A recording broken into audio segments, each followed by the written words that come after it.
పంపిస్తాడు. అక్కడే ఉంది బంగారం. నీ అసాక్ష్యం కూలిపోడు గుడ్డ అయిపోయినరా, బంగారం లేదంటే ఇదిగో బంగారం అని అన్నీ ఉన్నాయో లేదో తెల్లటి తువ్వాలు వేసి దాని మీద పోసి గొలుసులు, ఉంగరాలు, కక్కడములు, కేయూరములు, పట్టాలు అన్ని పెట్టేది. కొడుకంటాడు అడగానే బంగారం ఉందా అని కదా మీరు అడిగారు. బంగారం అనేది గొలుసు ఉంది, ఉంగరం ఉంది, చెవులు పెట్టుకునే కర్ణాభరణం ఉంది, కేయూరం ఉంది, కక్కడం ఉంది, బంగారం లేదా?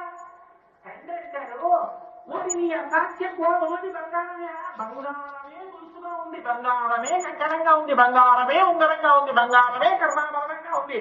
బంగారం లేకుండా ఉండవు. ఇవిగా లేకపోయినా కలిగిస్తే బంగారం.